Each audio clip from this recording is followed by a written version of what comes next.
Hi, my name is Carly Coles, and I am an anthropology major at Utah Valley University. And being an anthropology major, I've always taken an interest in other cultures. And as I've progressed in my studies, I've taken a special interest in early human behavior.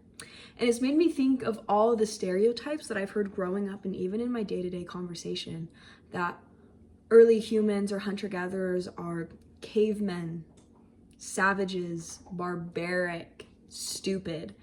And it's almost if they think real life didn't begin until after agriculture. But it turns out we actually have this whole other section that so many people aren't even looking at, where I think is really important.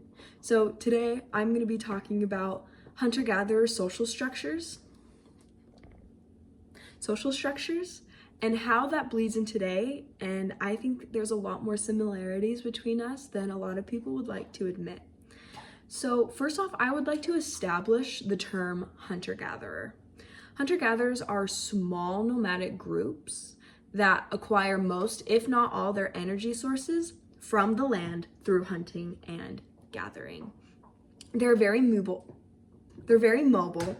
and they can move within a few days, a few weeks, or even especially seasonally from farther distances. So, reasons for moving so frequently are so many things, but a few I want to list right now is weather, foraging seasons, animal migrations, and to meet up with the larger band. So what a band is, it consists of about 25 members in a group.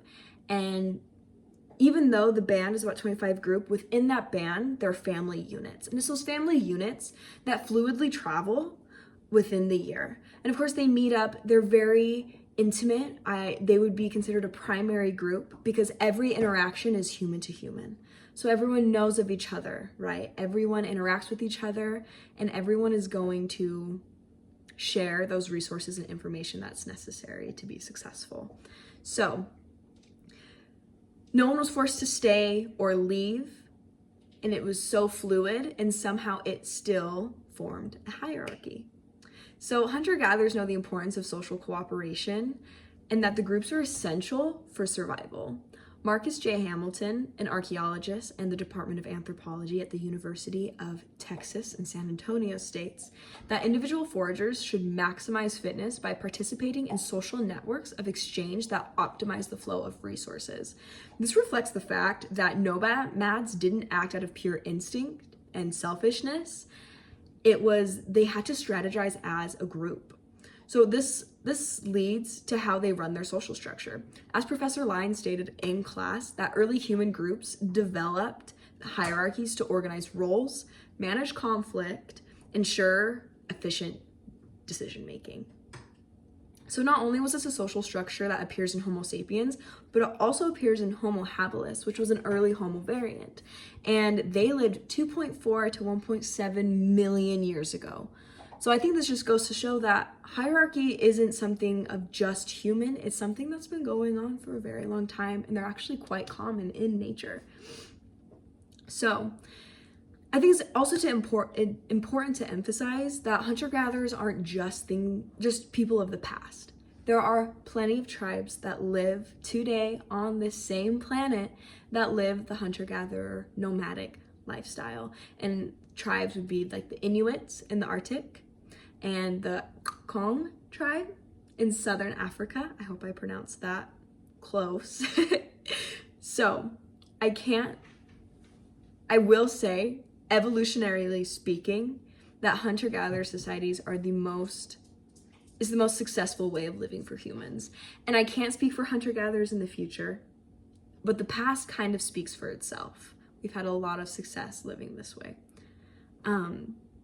So in hunter-gatherer hierarchies, there tend to be groups or individuals who lead the rest. However, it's not just the leaders that fall into that hierarchy, right? There are specific people that are good or better at specific jobs, and that's how they and that is how they give to their band and to their family. There might be people better at hunting, people better at tanning hides, or weaving baskets, foraging, right? So many things, or clothing making even, right? So there's so many jobs that are necessary and important in this hierarchy, and everyone is important and has a purpose.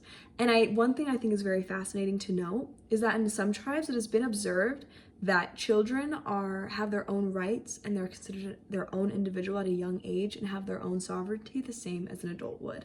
So when I'm studying these societies, I see a reflection of modern Western society of today.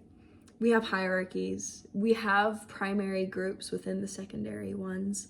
We live with our families for a long time, and we have those nuclear families, right?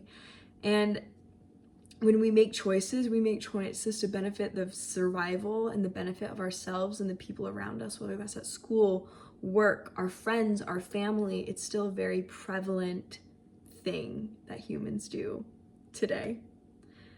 So to say that hunter-gatherers are below us or uncivilized is far from the truth, because as we see in sociology today, different environments call for different ways of living. And that can be your social environment or your biological environment. But I think that hunter-gatherers are living the best way for their own success, and we are doing the same, and not one is necessarily better than the other. So I think by looking into our past and observing how hunter-gatherers live, we can learn a thing or two, especially in the way that they lived with the land and the relationship they held between that. And today, I feel we're very disconnected from the land, especially when it comes to environmental causes. So that away, I think there's some things we can learn from each other. It's also because every single human on this planet has evolved from hunter-gatherers. So it's safe to say that all structures and way of life has stemmed from them. And looking through the lens of functionalism is that nomadic lifestyle was necessary for human evolution and for societal human evolution. And we wouldn't be here today without the success of our ancestors and the people living today. So it's natural for hierarchies to form when people live together, right? Wolves, they have their own little form of hierarchies with the alpha male, right? It's actually very common in nature to form hierarchies. So this isn't anything new or specific to us. It's almost like it was written in our DNA. I don't know. We'll have to look more into that. So I think another functionalistic characteristic I would like to add is that because you're in such a small population, that everyone does have to contribute work, and that work is going to be seen at a different level depending on how much and the skill sets that you have. So thank you so much for listening to my talk today about hunter-gatherer social structures. I hope I gave some good insight about the past and the present of hunter-gatherer society and how they're not just uncivilized savages, and that we have a little more in common than we'd like to admit. So I challenge you to bring this up.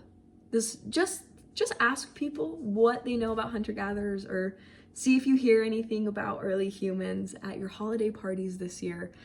And by talking about it, it could be a fun little experiment, or it can ensure that you're not invited to next year's Christmas party. But regardless, thank you for your time, and I hope we learned something about our past and present society.